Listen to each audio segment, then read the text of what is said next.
Hey, what's going on everyone? EVGA here for Serpent X Tech, and I just want to see the thermal improvements that we can make to this Iceriver KS0 Ultra just step by step. And what I mean by that is just taking off the side plates and seeing how the thermals improve there.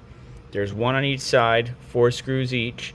Just taking that off to see how that improves it. Then adding fans. Then adding coolers or chipset heat sinks to our MOSFETs. And then replacing the thermal paste. So we're going to do it step by step, piece by piece, and tell you the thermal difference. We already have the stock numbers. This device is really hot to touch, which is why I recommended in the last video that you don't let your little ones get anywhere near it. They even have a warning label. So now let's take off the side pieces and just see what the temperatures drop down to from there. Move on to the next one and then the next. Side vents are off on both sides. Have my hardware here. Obviously, if you take that screw off, you void your warranty from Iceriver, but I'm not too worried about it. And I like to keep my hardware in a bag, and I like to label it. What do you like to do? Let me know down in the comments. All right, note real quick that I don't have a way to lock down the temperature, the ambient air temperature. So as we do each test, I will get a stock measurement versus after. But right now, comparing with the side panels on, those side plates that we removed, versus off, we can see stock that our max temp was 79 degrees. The chip temperatures here hit a max of 79, but we ranged anywhere from about 75 to 79 on each individual chip. Now, I did lock down the fan curve at 50%, but those are about the numbers that we need. And the board in was 76, the board out was 60, whereas right now we dropped basically around 4 to 5 degrees depending on the board in temp, down to 72, 71, board out down to 56, and the individual chip temperatures are ranging anywhere from 73 all the way up to 77. So 2 degrees on the individual chip is what we see a difference of. And on the board in and board out, we see a -4 to 5 degree difference. So a marked improvement for just removing 2 pieces of metal on the sides of this device. Let's see what happens when we add some fans to it. And now the AC Infinity fans are mounted. One is just zip tied to the 4 holes, just like we did with the other KS0 models. The other one, rudimentary cardboard cutout and trying to direct air through the center there. And I want to see what the thermals drop down to. This obviously should improve thermals, even though the MOSFETs don't have heat sinks on them, because the airflow is directing it right into that middle section, and now the frame should not be as hot to the touch as it used to be. Now comparing the side panels off to just adding fans on top of that, you know, originally we were ranging anywhere between 73 to 77 degrees Celsius between all 12 chip temperatures. Board in temp 72, board out temp 56, and we dropped down to 42, 44, 43, board in of 45, board out of 33, and the average chip temperature is 44 or 43 is what it looks like. We got a low of 42 here and a high of 44. Mark improvement, but note the hash rate. I believe that will level off, but that's just something to consider. As we draw additional power on the same power supply that the KS0 Ultra is connected to. But now we will worry about modifying or improving thermals with thermal paste and thermal pads. But let's go look at the chassis temperature right now.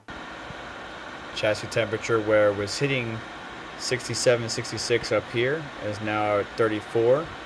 And then where the hottest chips are, still 34. I think the hottest temperature we might see is 35 degrees Celsius, but a marked improvement. Obviously, if your little one comes close to this device without any fans on it, I would be very concerned. But with fans on it, no big deal, except for making sure you got grills to protect your little one's fingers.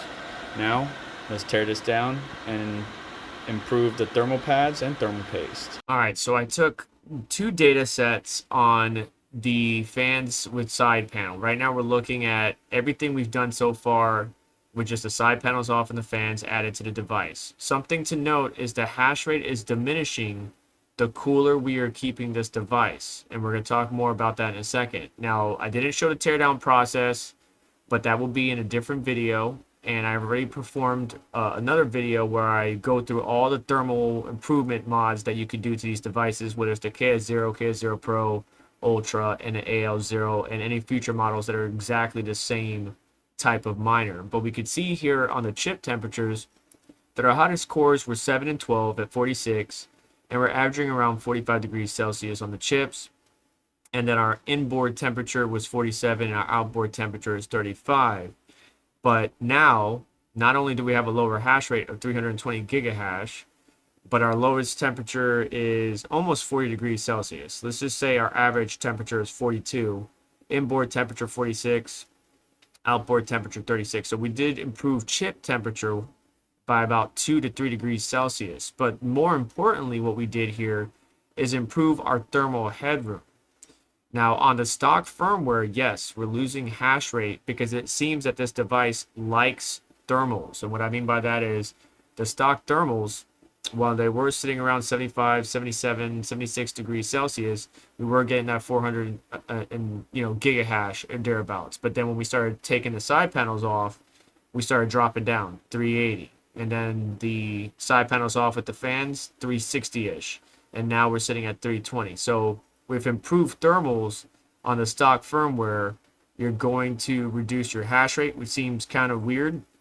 So if you're just going to run the stock firmware, I wouldn't even bother doing all of this. I would just open up the side panels and let that thing eat. If you want to add a 120 mil fan on it, go for it.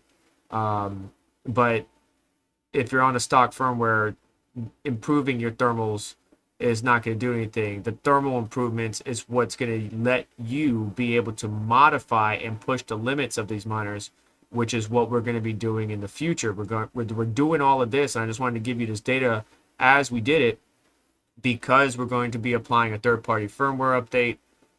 It could be from T-Swift or a number of other people that offer it on GitHub.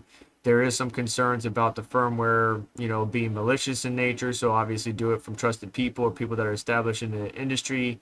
Everybody has their pros and cons. So with firmware, just know it comes with risk and do what's best for you.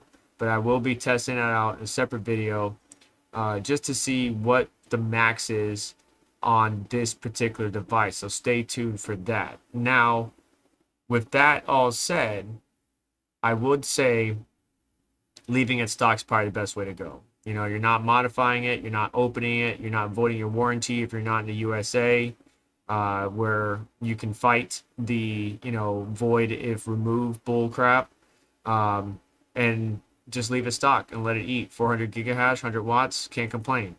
But if you're trying to push the limits on these things, these thermal improvements will allow you the extra headroom to do so. And that's what I wanted to share. So I hope you got some useful information out of this video. We saw the temperature differences as we progressed through the mods. We saw the hash rate diminish as we progressed through the mods.